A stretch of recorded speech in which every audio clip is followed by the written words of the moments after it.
그러면 이번에 주식 계좌 개설하는 것부터 해보도록 하겠습니다. 여러분들 정말 주식 모르시는 분들 주식 계좌 개설하는데 이거 어떻게 해요? 라고 하는데요. 정말 간단하게 알려드릴게요. 편하게 신분증 하나만 있으면 됩니다. 예전에는 뭐 주식 계좌 개설하러 뭐 어디 갔다 하는데 그럴 필요도 없고요. 여러분들이 가장 생각나는 증권사 하나 그냥 생각해 보세요. 그리고 그냥 거기를 어플로 쳐서 다운받은 다음에 가입하기를 누르면 됩니다. 그런 다음에 이제 가입하라는 절차대로 하는데 여기서 확인하는 절차가 딱 하나 있어요. 여러분이 가지고 있는 은행 계좌로 1원 정도 돈을 입금할 거예요. 그런 다음에 얼마 받았냐? 입금자 명이 뭐냐? 이거 치는 거랑 스마트폰으로 신분증 사진 찍어라 라고 하는 거 두 가지 절차를 거치고 나면은 여러분한테 계좌 개설이 되는데 두 가지를 고민할 건 있습니다. 여기서 조금 더 생각하는 건 뭐냐면 수수료 무료인 데가 많아요. 그럼 수수료가 무료면 증권사는 대체 뭘 먹고 사나요? 다 먹고 사는 방법이 있습니다.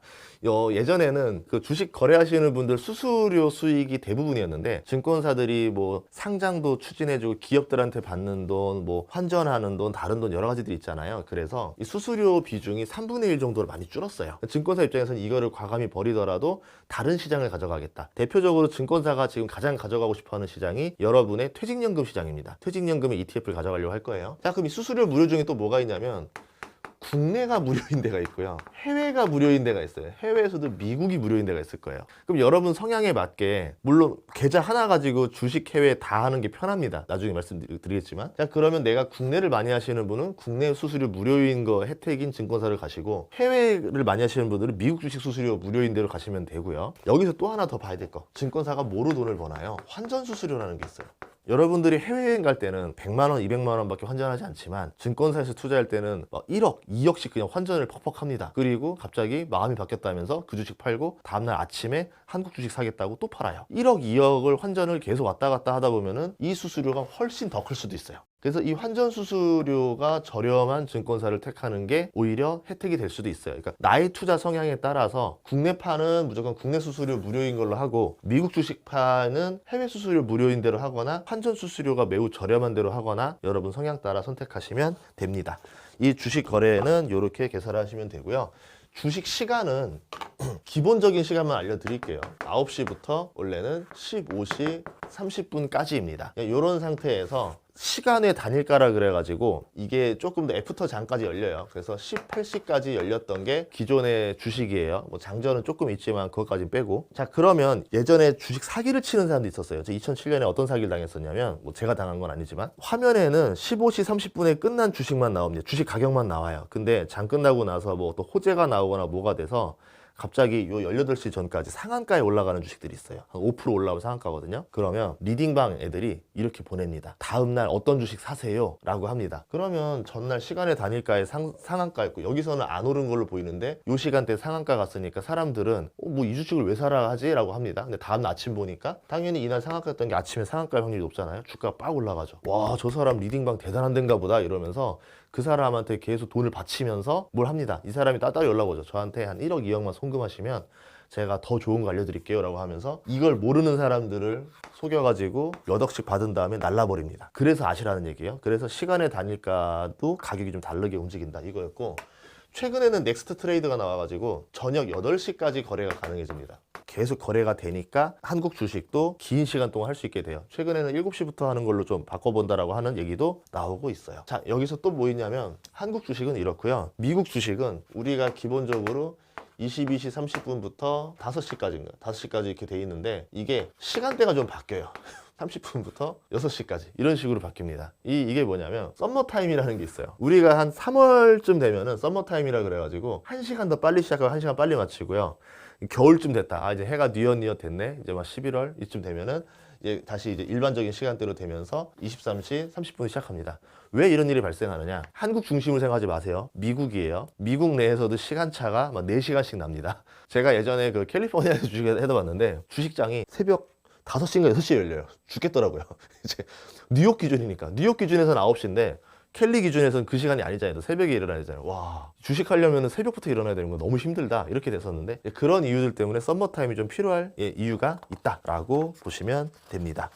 그래서 증권사에 갈 필요는 없다.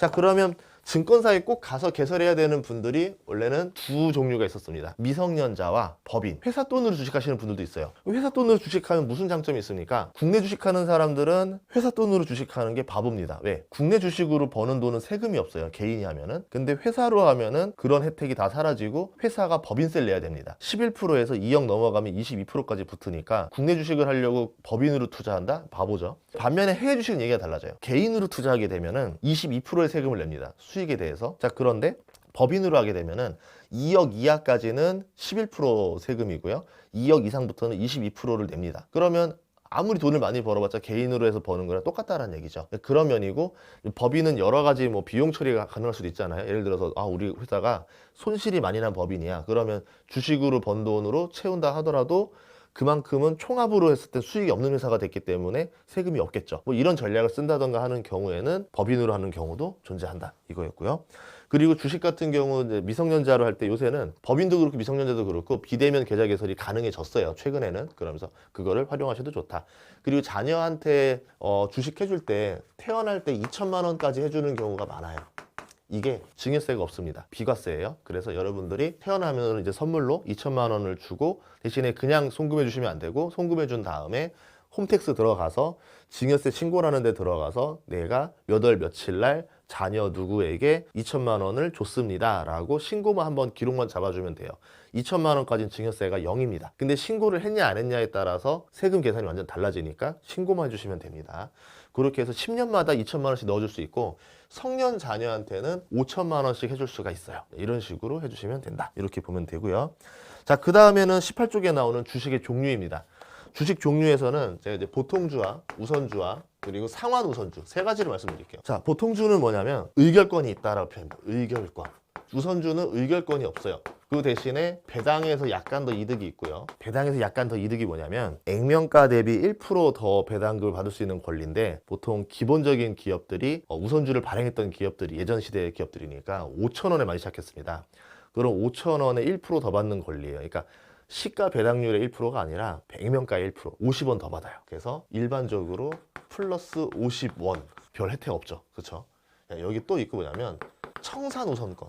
회사가 망했어요. 그러면 자, 우리 드라마에서 보면 회사가 망하면 막 돈 빌려주신 사람들이 막 뛰어오죠. 내 돈 내놔 이놈들아 이러면서. 자, 돈이 없다고 하니까 뭐 합니까? 그 회사에 있는 뭐 복사기, 정수기부터 다 들고 나오잖아요. 실제로 저희 아버지도 사업하다가 돈 많이 떼어서 옛날 그 게임기를 100개를 갖고 오시더라고요. 그래서 게임기만 100개 있었던 적이 있었는데, 자, 그런 식으로 뭐라도 짓고 나오려고 합니다, 사람들이. 그렇게 되는데, 돈을 먼저 받을 수 있는 거는 채권 투자자들이에요. 돈을 빌려준 사람. 돈을 빌려준 사람은 저 사장님이 돈을 많이 벌든 적게 벌든 우선 난 빌려준 돈과 이자만 받으면 되는 사람들이에요. 두 번째, 주식 투자자는 동업자입니다. 내가 이 사람한테 돈을 돌려받을 권리가 없어요. 같이 사업을 한 겁니다. 우리가 같은 공동 사업자고 대표이사는 너가 대신 맡아서 한 거야. 그러니까 되기 때문에 일종의 연대 책임인 거죠. 뭐 물론 회사가 가진 자산보다 부채가 더 많아서 이런 상태가 됐다, 이런 경우를 하더라도 법인이기 때문에 개인이 그 빚을 갚을 필요는 없습니다. 그러니까 회사가 가진 돈으로 빚을 다 갚고 났는데 그래도 빚이 더 많아요. 그런 경우에는 청산을 거칩니다. 자, 이런 상황이 있을 때 혹시라도 남아있는 게 조금이라도 있으면, 자, 보통주 사람 먼저 줄 거냐 우선주 먼저 줄 거냐인데 우선주가 먼저 가져갈 수 있다는 거예요. 그래서 채권이 먼저, 그 다음에 우선주가 그 다음에 보통주, 이렇게 보시면 됩니다.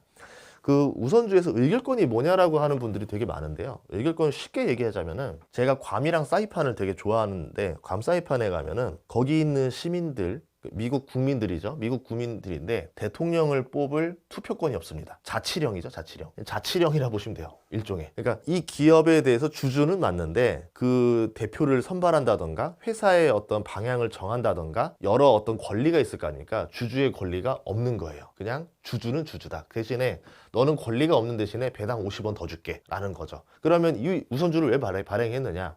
이 회사를 만든 사람 입장에서는 내가 가진 지분율에 영향을 받지 않으면서도 투자자를 받게 되죠. 채권으로 받게 되면 회사의 부채로 인식이 돼서 빚이 많은 회사로 올라가게 됩니다. 근데 이렇게 우선주를 받으면은 빚이 아니기 때문에 회사의 부채가 올라가지도 않으면서 나의 의결권을 방해하지도 않죠. 그래서 우선주 발행을 좋아했었던 거예요. 물론 최근에는 우선주 발행하는 게 거의 없습니다. 이렇게 돼 있었고요. 자, 그 다음에 상환 우선주는 뭐냐? 요거는 하이브리드인데요. 이런 거 있을 거예요.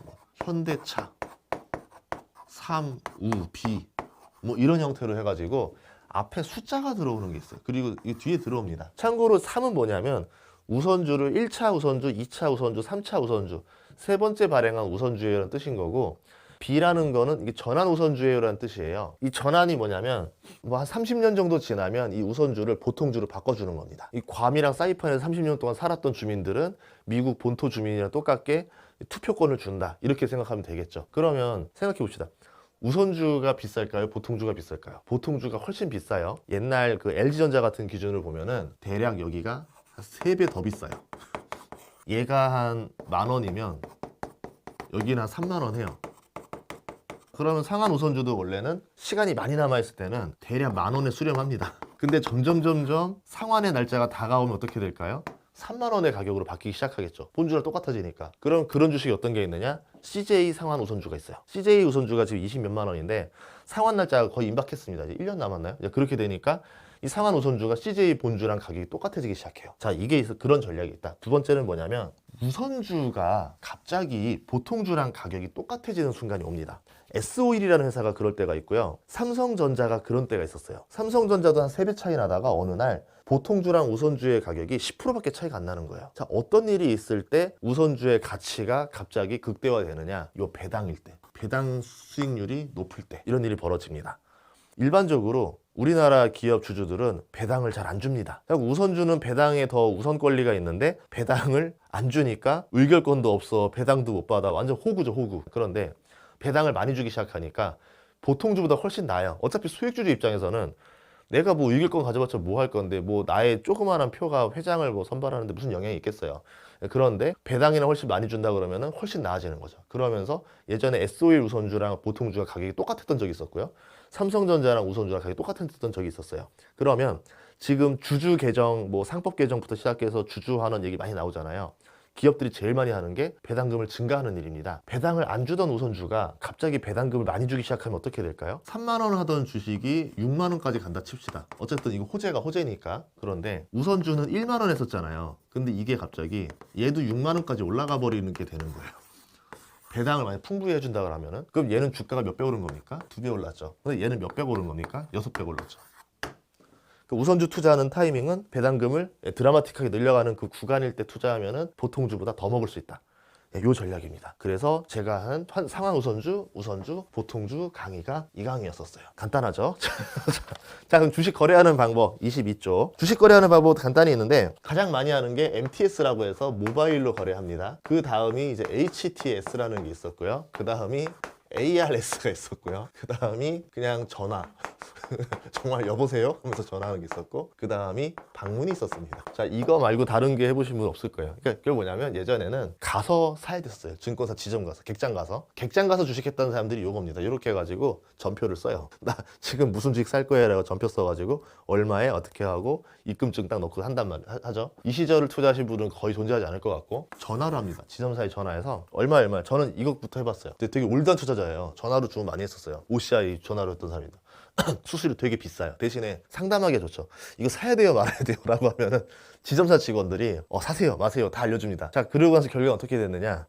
뭐 좋은 결과 나온 경우는 별로 없어요. 대부분 사람들 경험입니다. 예전에 제가 증권사 방문했을 때 전화 주문 한창 하던 시절에 그 지점 직원분이 저한테 밥을 사준다 해가지고 밥을 먹으러 갔었는데 그 말 하더라고요. 우리 지점에서 돈 번 사람이 당신밖에 없어요. 저 밥 먹다 체할 뻔했습니다. 우리 지점에서 돈 번 사람이 당신밖에 없어요. 보통은 한 개 시가 아니라 그 시가 여러 지역을 관할합니다. 그런데 없다라는 거죠. 그 얘기 뭐냐면 그만큼 투자 자체가 단기적으로 왔다 갔다 하고 전화로 주문하고 누군가의 추천에 의존하고 이렇게 되니까 매매 수수료만 녹아내리지 실제로 돈을 못 번다는 얘기입니다. 그 다음에 이제 ARS가 됐죠. 편하게 전화로 보안 코드 찍고 이렇게 해가지고 ARS로 주문할 수 있게 하는 방법이 있었었고, 그 다음에 HTS 나오면서 이제 프로그램 뭐 모니터 뭐 노트북이라던가 PC로 했는데, 이것 때문에 이제 각자 회사에서 주식 프로그램 가동 못하게 락을 걸어놓는 곳들이 많았죠. 특히 공무원 저 했던 시절이니까 이게 깔리지가 않습니다, 회사에서. 그래서 할 수가 없었던 거고. 근데 이제 모바일 MTS 나오면서부터 이제는 뭐 직원들 주식하는 거를 막을 방법이 없었어요. 다 이걸로 하게 되니까. 이렇게 시대가 넘어갔다, 이렇게 보시면 됩니다. 자, 그러면은 여기서 이렇게 갈수록 바뀌는 건 딱 하나 있어요. 수수료. 점점 저렴해집니다. 그래서 저는 MTS로 하셔라 라는 겁니다. 그리고 이제 매수하는 방법인데요. 이거는 여러 가지가 있는데 제가 매수하는 방법에서는 딱 두 가지만 아시면 될 것 같아요. 여러분이 알아야 되는 거는 시장가와 지정가. 시장가는 뭐냐면요, 그냥 부르는 대로 살게. 쟤네가 부르는 가격대로 살게.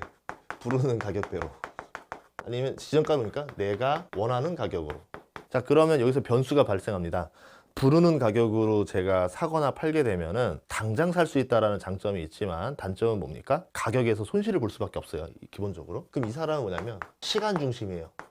급하다. 자, 그럼 지정가인 사람들은 뭡니까? 나 시간은 그렇게 중요하지 않고 나는 돈이 중심이야.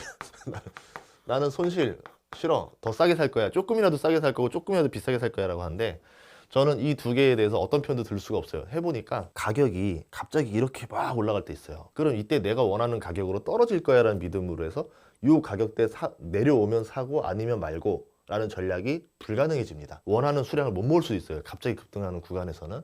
반대로 시장가로 사게 되면은 항상 이제 지금 되는 시세보다 조금 더 위에서 살 가능성이 있기 때문에, 물량이 많아지니까. 그렇게 되면은 손실로 시작을 할 수밖에 없죠. 근데 제 생각은 뭐냐면, 예를 들어 삼성전자를 산다. 삼성전자를 아마 여러분이 산다라고 하면 여러분이 어떤 가격에 사든 간에 시장에 동요를 일으키는 수준은 아닐 겁니다. 그러면 그냥 시장가로 사세요. 그냥 별 차이 없을 거예요. 50원, 100원 차이인데 뭔 의미가 있겠어요? 그래서 저는 장기 투자하는 사람들은, 대형주를 장기 투자하시는 분들은 그냥 시장가로 사버립니다. 귀찮아요. 그러니까 이 과정에서 차트를 오래 보다 보면은 여기에 말려들일 것 같아요. 그래서 그냥 빨리 사버리고 치워버린다. 그래서 시장가로 사는 것도 나쁘지 않다. 단 지정가로 사야 될 경우에는 여러분이 좀 거액의 돈을 투자하는 경우, 두 번째는 소형주, 시가총액이 작은 기업들을 살 때 이렇게 쓰는 거다라고 나눠드릴 것 같고, 해외 주식 같은 경우는 환전을 해야 됩니다. 자, 여러분의 원화를 달러로 바꾼 다음에 그 다음에 매수가 들어가는 시스템이다. 이게 이제 기본적인 방법이고, 그래서 환전 먼저 하시고 그 잔액만큼 하면 되는데, 보통은 통합 계좌라는 걸 많이 써요. 그래가지고 원화로 집어넣었지만 내가 어떤 미국 주식을 살 때 자동으로 그냥 환전을 해서 사는 걸로 해줍니다. 그렇게 정산 처리를 하고, 환전 시간은 보통 낮에 하고 미국 주식은 밤에 하잖아요. 그러면 밤에 미국 주식하고 환전 시장은 문 닫았는데 어떻게 환전이 되나요? 라고 물어볼 수 있습니다. 자동으로 알아서 환전을 하고요. 조금 더 비싸게 잡아서 환전을 하고 다음날 아침에 환율 기준으로 다시 정산을 해줍니다. 환율을 비싸게 땡긴 것 같으면 좀 돌려주고, 비싸게 올라갔으면 그냥 그만큼 그대로 가져가고, 그렇게 한다라고 보시면 됩니다. 그 다음에는 이제 저희가 30쪽에 나오는 분할 매도인데, 분할 매수, 분할 매도가 뭐 거의 뭐 정답이다 뭐다라고 얘기하는데, 제가 드릴 수 있어서 말씀은 정답까지는 모르겠어요. 자, 이렇게 됩니다. 여러분이 좋아하는 매수 타점. 자, 일반적인 사람들은 보통 요때 산다 했어요. 요때 본인의 모든 돈을 실어서 영혼의 한타를 벌이니까 항상 안 좋은 결과가 나오죠. 그리고 애석하게도 주로 파는 타이밍은 보통 요때 나옵니다. 최악의 선택을 하는 거죠. 피터 린치라는 전설적인 투자자가 있었는데, 그 사람이 세계에서 제일 큰 펀드를 운영했던 펀드 매니저예요. 마젤란 펀드라고. 연 30% 가까이 수익률을 냈어요. 매년. 단 한 번도 적자가 없었습니다. 근데 신기한 건 이 펀드에 가입한 사람의 절반은 돈을 잃었어요. 한 번도 돈을 잃은 적이 없었던 펀드에서 어떻게 절반이 돈을 잃고 나갈 수 있었을까? 이 신기한 미스터리는 대부분 사람들이 길게 버티지 못하고 고점에 사서 저점에 나오는 거를 반복했다라는 거죠. 그런 이유 때문에 절반이 돈을 잃은 겁니다. 그러면 이 분할 매수는 어떤 장점이 있느냐? 1번, 2번, 3번, 4번, 5번, 6번, 7번, 8번 기계적으로 사죠. 그러면 대충 평단가가 어쯤 될까요? 평단가가 쓱 올라오게 될 겁니다. 그쵸? 그러면 이 평단가가 싸게 샀던 기간이 있기 때문에 내 평단가가 어느 정도 사이클 이상부터는 플러스로 전환되는 사이클 구간이 도래해요. 반대로 이게 하락장이었다 하더라도 최악의 상황에서 파는 건 아니라 뭐 이렇게 된다 그러면은 어느 정도만큼만 팔기 때문에 아주 고점에서 산 것보다는 최악의 상황을 면할 수 있습니다. 그러니까 최악과 최선의 그 중간쯤의 선택을 하는 게 분할 매수, 분할 매도 방법이라는 거예요. 그럼 분할 매수, 분할 매도 방법 어떻게 하면 제일 좋은가요? 어차피 초보자 책에는 이렇게만 나오는 거고, 저는 이제 강의를 하고 하다 보니까 꿀팁을 어떻게 드리냐면, 잘 모르겠다 하는 주식은 그냥 잘 모르겠다, 이 주식은 평생 가져가도 될 것 같다 하는 주식들은 월급날마다 사라. 제일 깔끔합니다. 월급날 얼마를 쓸 거니까 한 달에 50만 원 저축할 돈이 있다면 그 50만 원치만 월급날마다 사는 게 가장 베스트. 왜냐하면 안 까먹어요. 제일 편해요. 그렇게 사는 방법이 제일 오래 갈 수 있는 거고, 또 하나는 이 회사의 사이클상, 뭐 예를 들어 반도체다 그러면은 계속 평생 분할 매수가 아니라 정말 나쁜 시기에 1년 동안 집중적으로 분할 매수하는 거예요. 내가 가진 돈이 뭐 월급만 있는 게 아니라 뭐 한 5천만 원, 6천만 원이 있다 그러면 그 돈까지 다 계산해서 12로 쪼갭니다. 그러면 저는 한 달에 한 500만 원 정도 매수가 가능할 거예요. 그거를 막 집어넣는 거예요. 그리고 매수 중지 딱 어느 정도 올라가고 나서부터는 그런 식으로 하는 전략도 있고, 제일 중요한 건 매도인데 분할 매수는 어떻게 하든 상관없습니다. 어쨌든 오르면 장땡이니까. 근데 이제 분할 매도는 오른 걸 어떻게 팔고 나올 건데, 이런 경우가 많아요. 고점에서 오래 못 머물고 금방 무너지는 주식들이 진짜 많습니다, 대한민국에는. 그래서 분할 매도를 짧게 가져가야 된다. 기본적으로 한국 주식은 한 3번 정도에 털고 나옵니다. 3분의 1, 3분의 1, 3분의 1. 이거를 한 달, 3달 만에 털고 나오는 방법도 있을 거고, 물론 이건 판단에 따라 달라지겠지만, 아니면은 뭐 내가 필요한 돈이 있을 때마다 찾아가는 방법도 있을 거고, 아니면 12개로 쪼개가지고 1년 동안 월급 날마다 그냥 빼가는 방법도 있을 거고, 여러 가지 전략들은 존재한다. 근데 뭔가 이 사이클이 짧은 기업일수록 분할 매도 그 총 기간을 줄여야 된다라는 게 저의 아이디어입니다. 그 나머지 좀 자세한 내용들은 한번 책을 보시면은 기본은 나올 것 같습니다. 이제 가치 투자란 기술 분석인데요. 가치 투자와 기술 분석에 대해서 설명드리도록 하겠습니다. 여러분들이 제일 많이 들어본 거 가치 투자하세요라고 하는데, 이거랑 이제 기술적 분석이랑, 가치 투자는 뭐냐면요, 기업의 실적, 배당, 자산, 이런 것들을 보는 겁니다. 기업이 가지고 있는 어떤 재무제표에 보이는 것들을 좋아하는 거죠. 회사가 이익이 늘어나요, 돈을 잘 벌어요, 당연히 주가가 오를 수밖에 없지 않는가? 그리고 회사의 배당금이 늘어나요, 주가가 오를 수밖에 없지 않는가? 회사가 알고 보니까 수조 원짜리 땅을 가지고 있었네요. 뭐 그걸 이번에 판대요. 자산이 현금으로 바뀌는 거니까 매출이랑 똑같은 겁니다. 예를 들어서 그 수조 원의 돈을 가지고 다시 또 뭔가 새로 투자를 할 거 아닙니까? 가지고 있다던가 배당을 준다던가. 그러니까 당연히 주주들 입장에서는 매각 차익이 나오면서 돈을 벌게 된 거죠. 기술적 분석은 기본적으로 심리에 기반합니다. 심리. 좀 달라요. 그러니까 차트라고 하죠. 차트와 지표들을 보죠. 예를 들어서 뭐 공포지수, 무슨 지수, 뭐 과매수 지수, 외국인 지분 들어오는 지수, 뭐 아니면 엘리어트 파동 지수, 뭐 1파, 2파, 3파 뭐 이런 얘기들 나오고, 뭐 과열이니 뭐니 하면서 결국 뭐냐면 주가가 영원히 오를 수는 없다. 올랐다 내렸다 올랐다 내렸다 하는데, 보통 이렇게 빠르게 오를 때는 어떤 것들이 문제가 생기고, 급락했을 때는 어떤 것들이 생기니까 보통 그동안 했던 패턴상 요때 사고 요때 팔고 요때 사고 파는 게 유리하다라는 게 기술적인 분석입니다. 이것들을 잘 활용해도 돈을 벌 수가 있어요. 자, 그럼 기술적 분석을 하면 문제는 뭐냐면, 하면 할수록 점점 여기를 무시해요. 실적이 뭐가 필요해, 차트만 보면 답이 나오는데 라고 하는 사람들이 생기기 시작하고, 가치 투자하시는 분들은 차트를 왜 봐? 그게 의미 있는 게 맞아? 그럼 백미러지, 실적, 배당, 자산만 보면 되지 라고 하면서 이 둘 간에는 상극이다. 그러니까 파가 달라요, 서로. 무슨 무협지에서 나오는 파벌처럼 서로 완전 다른 파벌이다 보시면 되고, 여러분들이 투자를 할 때는 기본적으로 선택은 해야 됩니다. 나의 베이스를 뭐로 잡을 거냐. 그러니까 중간은 없어요. 요리사들 보면은 중식 요리사가 있고 양식 요리사가 있잖아요. 최근에 제가 이제 냉부를 보니까 중식 요리사가 양식 요리를 할 때 보면은 아주 큰 웃음이 벌어지더라고요. 잔잔하게 불을 끓여야 되는데 옛날 웍질 하듯이처럼 불을 최대로 키워놓고 막 서양 요리를 하는 거예요. 이제 기겁하죠, 서양 요리사들. 마찬가지로 이 가치 투자와 기술적 분석은 베이스가 뭐냐에 따라서 본인의 투자 전략이 완전 바뀌기 때문에 베이스를 둘 거는 필요하다. 1번. 두 번째, 그런데 상대방의 전략을 비난할 필요는 없다. 저 같은 경우는 가치 투자자입니다. 그런데 여길 절대 무시하지 않아요. 그러면서 이 사람들의 어떤 아이디어를 많이 활용을 합니다. 중식 요리사지만 서양 요리에 어떤 그 콜라보 할 거거나 시너지를 할 수 있는 요소들을 파악해서 내 요리를 더 풍부하게 만드는 거죠. 가치 투자자들의 단점은 뭐냐면 너무 이거에 의존한다는 거예요. 실적, 배당, 자산에만 의존하죠. 근데 이거는 결국 주가가 오르는 원리를 무시하는 걸 수도 있어요. 실적이 아무리 좋고 아무리 배당이 좋고 아무리 자산이 좋아도 사람들이 주식 투자라는 것에서 공포를 느낀 상태에서는 주가가 오르지 않습니다. 결국은 주식을 사려는 사람이 들어와야 주가가 오르는 건데, 사람들이 공포를 느끼고 못 들어오는 상황에서 어떻게 오르겠어요? 기술적 분석은 너무 그 심리에만 의존합니다. 회사 자체가 좀 있으면 상장 폐지될 수밖에 없는 아주 불량한 기업인데도 불구하고 차트만 예쁘면 들어가려 그래요. 이러다가 한번 잘못 물리면 큰일 나는 거죠. 그런 식으로 이 두 개가 병행해야지만 여러분한테 올바른 투자가 나올 수 있다. 이렇게 볼 수 있을 것 같습니다. 그리고 요 레전드 강의 한번 해보도록 하겠습니다. PER. 주식 투자자들이 꼭 알아야 되는 거 제가 3가지 말하는데, PER, PBR, ROE인데요. 주식 투자에서 여러 가치 투자 지표가 나오는데 몰라도 돼요. 여러분한테는 3가지 말씀드리도록 할게요. 우선은 이전에 이익에 대해서 몇 가지 해볼게요. 매출, 영업이익, 순이익, 요 3가지는 반드시 아셔야 됩니다. 사업을 하시는 분이라면 무조건 알아야 돼요. 매출은 뭐냐면요, 여러분이 치킨집이라 생각할게요. 치킨 한 마리가 이제 2만 원이라 칩시다. 2만 원에서 한 달 동안 1000마리 팔았어요. 이게 매출입니다. 그럼 얼마예요? 한 달 매출이? 2천만 원 떨어진 거죠. 그리고서는 뭐 인스타나 이런 데 보면은 저는 치킨집으로 한 달에 2천만 원 버는 사장입니다 라고 하면서 막 아주 광고를 해요. 근데 우리는 뻔히 뭐라 하죠? 뭔 소리 하는 거야? 2천만 원을 팔았다는 거지 2천만 원을 번 게 아닌데 왜 자꾸 2천만 원 번 것처럼 사기를 쳐? 라고 얘기하잖아요. 자, 여기서 영업이익을 빼기 시작합니다. 자, 뭘 빼냐면요. 인건비 빼고요. 임대료 빼고요. 재료비 빼고요. 그 다음에 또 뭘 뺄까요? 공과금도 빼고요.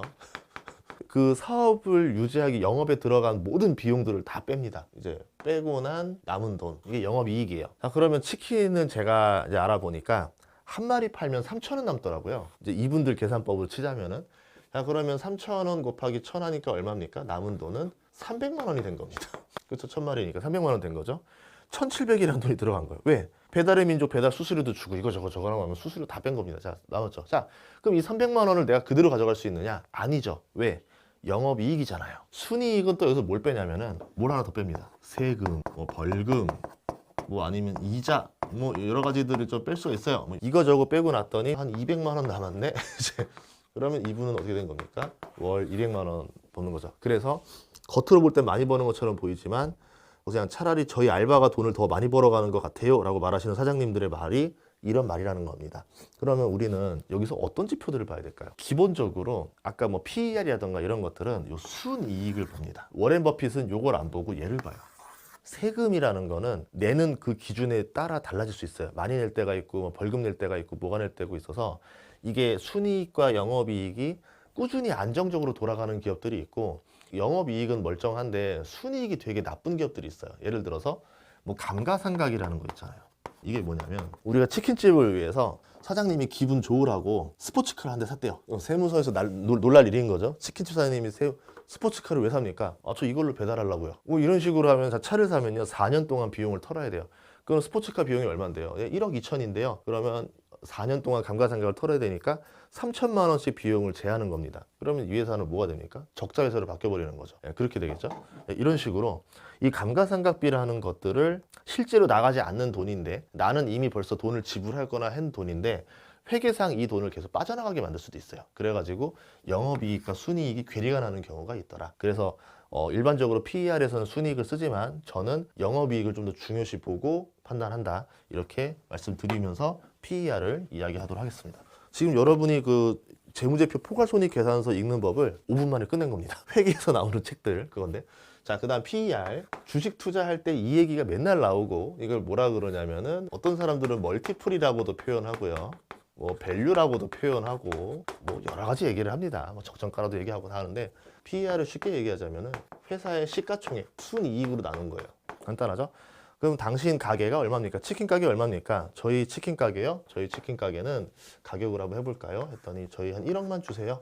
그럼 순이익은 얼마입니까? 아, 한 1년에 한 2천만 원 벌어요. 그러면 제가 이 사람의 치킨 가게를 사서 하면은 어떻게 됩니까? 5배라는 비율이 나오는 거죠. 그렇죠? 5배가 뭐냐면 실질적으로 5년이라는 얘기입니다.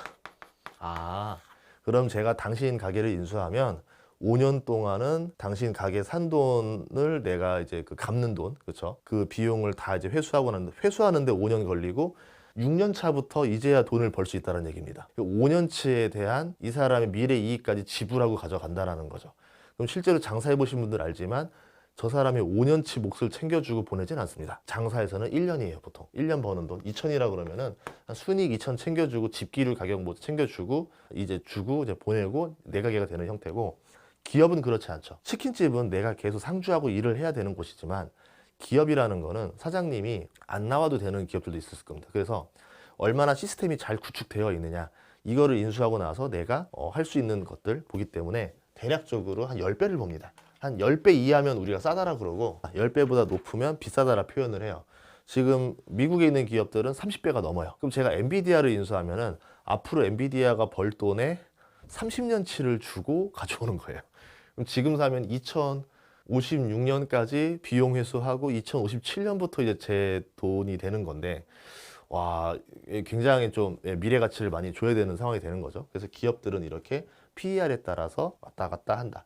그리고 이 PER이 싸다 비싸다의 견점은 이렇게 보시면 돼요. 제가 왜 치킨집을 얘기했냐면 엔비디아는 어떨 것 같으세요? 앞으로 장사가 잘 될 것 같죠? 제가 아까 뭐 지금 버는 돈으로 30년이라 했지만 10년 뒤에는 엔비디아가 10배 더 벌 수도 있는 거죠. 그래서 30년이 안 걸릴 겁니다. 자, 그런데 치킨집인데 어디 군 면 지역의 치킨집이에요. 30년쯤 되면은 여기 사시는 분들이 이제 거의 없을 것 같아요. 예, 그러면은 5년 이후는 더 장담하기 어렵겠죠. 그래서 여기는 5배를 불러도 살 사람이 없고, 여기는 30배를 불러도 살 사람이 넘쳐납니다. 그래서 미래를 본다는 거. 주식은 그래서 미래 가치에 따라서 달라진다. 자, 그런데 제가 생각하는 건 뭐냐면, 이거 공식인데요. 시가총액이 주가랑 똑같아요. 한 주에 얼마냐랑 주식 수를 더하면 시가총액이거든요. 그러니까 주가, 지금 삼성전자 20만 원이에요. 이 20만 원으로 해석하는 게 편할 수도 있어요. 여러분 관점에서는. 자, 그러면 20만 원짜리 삼성전자 주식 하나가 순이익 얼마를 벌어들이냐를 보는 것도 되게 중요하겠죠. 그래서 이걸 뭐라 그러냐면 주당 순이익 이렇게 불러요. 우리가 이거를 EPS라고도 영어로도 표현을 합니다. 자, 이렇게 나눠도 PER은 똑같아요. 자, 그럼 제가 하고 싶은 말은 뭐냐면, 이 주가는 근데 뭘까요? 왜 삼성전자는 20만 원, 5만 원에서 20만 원까지 갔을까요? 미래 가치가 밝기 때문에, 창창하기 때문이죠. 그래서 미래를 봅니다.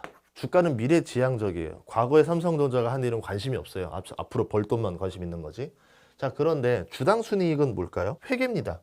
백미러예요. 이미 벌써 했던 일을 보는 겁니다. 과거의 이익. 그래서 과거예요.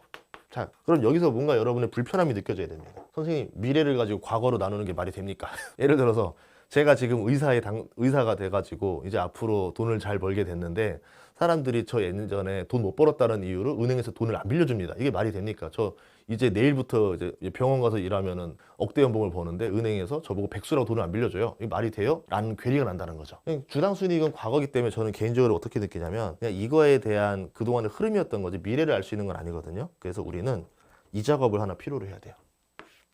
이걸 지워야 돼요. 그래서 제가 이제 보는 저만의 건 뭐냐면, 그냥 PER이 아니라 미래 PER을 만들어야 돼요.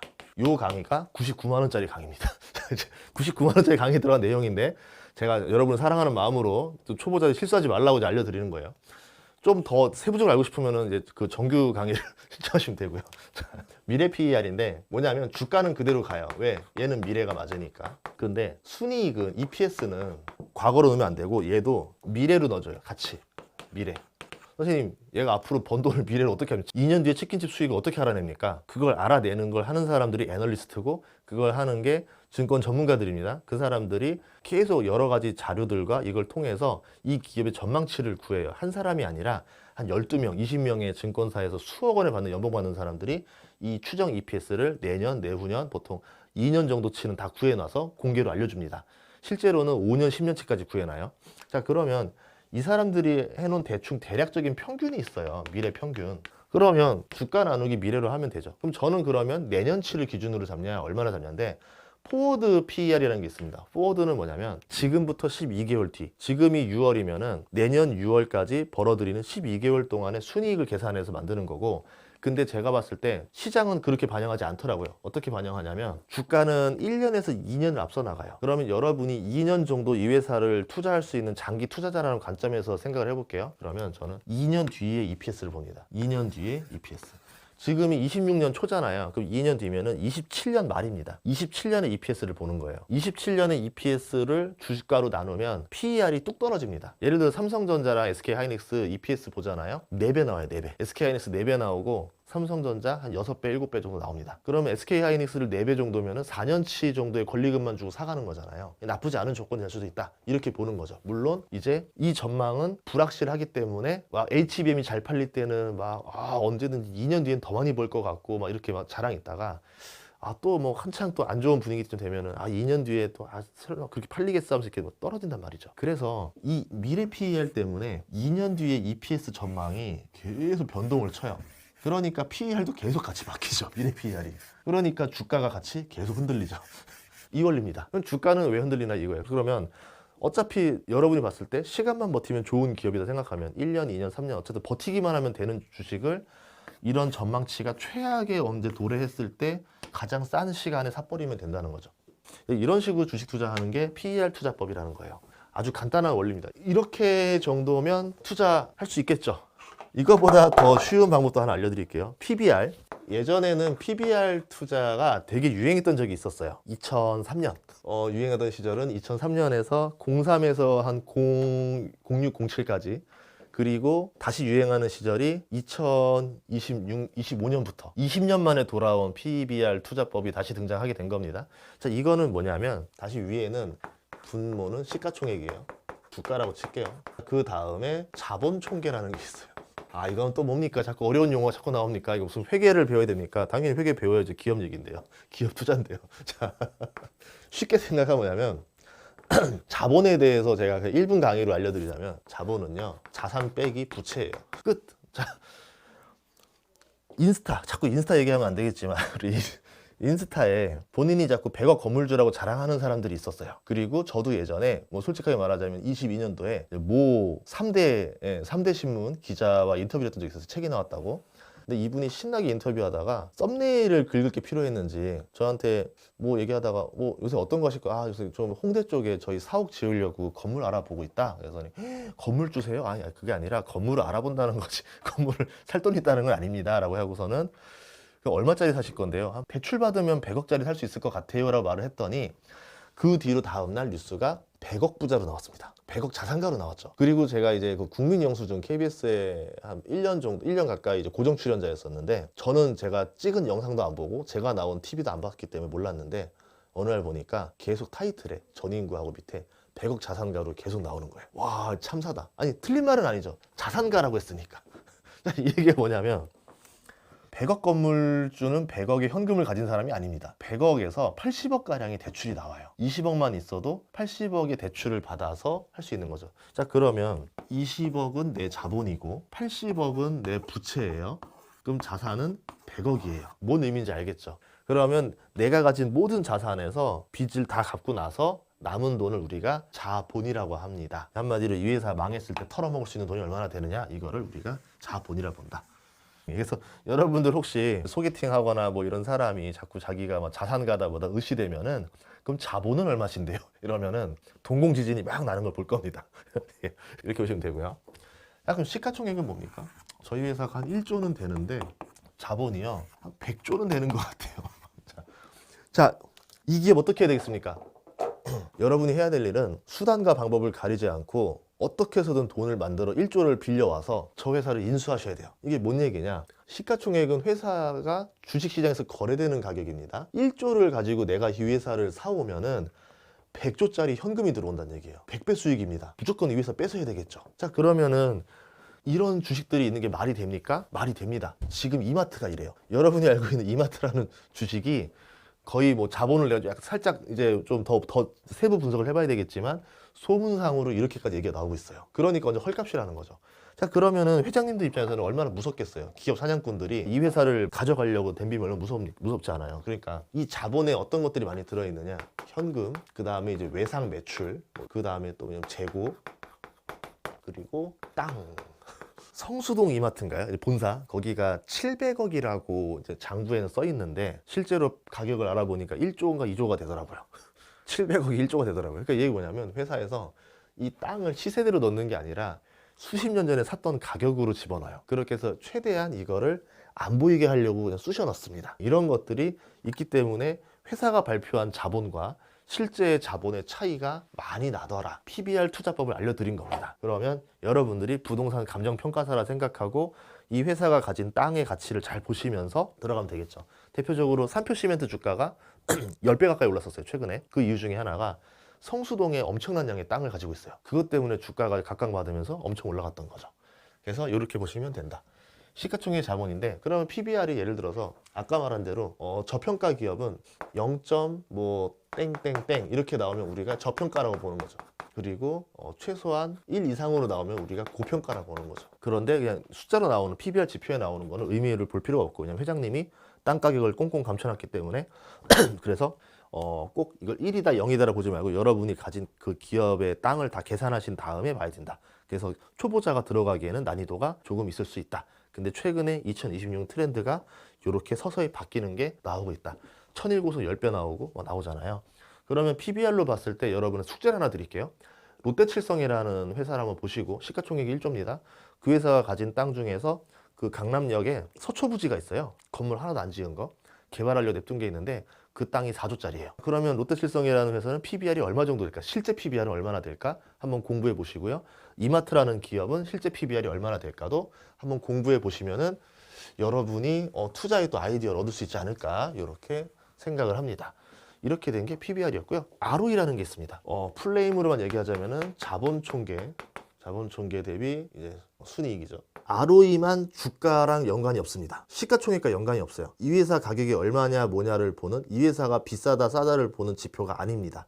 근데 얘를 중요시 보는 이유는 뭐냐면 외국계에서 굉장히 중요시 보는 지표예요. 우리나라는 이 회사를 오너가 내 거라고 생각을 합니다. 근데 미국에서는 이미 100년, 200년 지났기 때문에 그 회사의 주인이 존재하지 않는 경우가 되게 많아요. 그냥 투자자들, 뭐 금융회사, 기관, 펀드, 연기금이 찔끔찔끔 다 모여서 100%로 이뤄진 정말 주인 없는 회사가 된 경우가 허다한데, 그런 기업이기 때문에 이 회사를 내 거야라 생각하는 사람이 존재하지 않는다라는 거죠. 그럼 어떻게 할까요? 합리적으로 가겠죠. 그 회사가 가진 거 당연히 돈을 잘 벌어서 주가 올려야 되는 건 당연한 일이고, 그러면 이 투자가 과연 합리적으로 해야 되는 투자인지 아닌지를 결정해 보자가 되겠죠. 회장님이 나 그냥 좀 거기 친한 사람들이랑 골프 좀 치게 골프장 하나 만들어야 될 것 같아, 회사 돈으로 라고를 할 수 없다라는 거죠. 그 회사 입장에서 현금을 그득히 들고 있을 필요가 없다라는 겁니다. 코카콜라 번 돈의 90%를 배당금으로 다 줘요. 대표적으로 뭐 많은 그런 기업들이 그러고, 스타벅스 자본이 없습니다. 자본이 마이너스예요. 애플 실질적으로 자본 0 아니면 마이너스입니다. 그 얘기는 뭐냐면